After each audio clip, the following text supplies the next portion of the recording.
ভারতের ত্রিপুরা রাজ্যে ৩ বাংলাদেশিকে পিটিয়ে হত্যার ঘটনায় শোক ও ক্ষোভে স্তব্ধ হবিগঞ্জের চুনারুঘাট।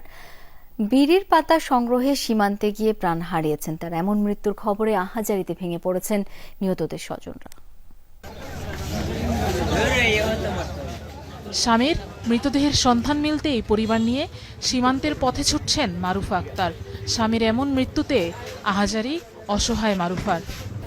আল্লাহ চালান, আমার তো কেউ নাই, আমার বাপ ভাই কেউ নাই, আমি আমার বাজারের মধ্যে জিগাই দেখো এমন মানুষ নাই, আমার একজনে খিতা করতো।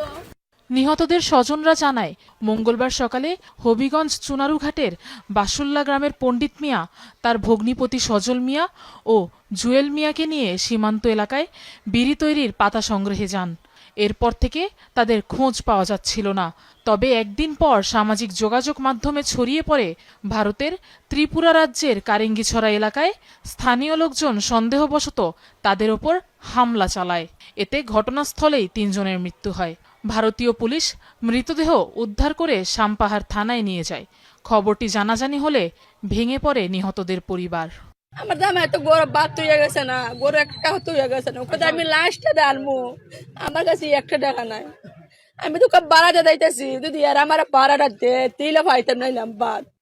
নিহত ৩ জন ক্ষুদ্র ব্যবসায়ী হিসেবে পরিচিত ছিলেন। স্থানীয়রা বলছেন, ভুলবশত প্রতিবেশী দেশে যদি ঢুকেও পড়ে তবে আইনের হাতে তুলে দেয়া যেত। এভাবে পিটিয়ে মেরে ফেলার ঘটনায় ক্ষুব্ধ স্থানীয়রা। একজন মানুষ অন্যায় করে ঢুকে গেছে, তাহলে তার বাংলাদেশ সরকারের কাছে যে আইনে বিচার হয় তাদের সরকারের কাছে সুপর্দ করাটা দরকার ছিল। এইভাবে মারাটা ঠিক না, বুঝছেন? এখন বর্ডার আছে দুই থেকে বর্ডার পাশে মানুষ যাইতে পারে, বুঝছেন? যাওয়াতে একজনে মারি দেওয়া এটা তো মানে অন্যায়। দ্রুত সময়ের মধ্যে মরদেহগুলো ফিরিয়ে আনতে বিএসএফ এর সাথে আলোচনা চলছে। আমাদের বর্ডার গার্ড আছে, ওদের মাধ্যমে বিএসএফ এর সাথে কমিউনিকেট করে পরবর্তী সিদ্ধান্ত নেওয়া হবে এবং পরবর্তী আপনাদের বিস্তারিত জানানো হবে। আফরোজা লামিয়া, যমুনা নিউজ।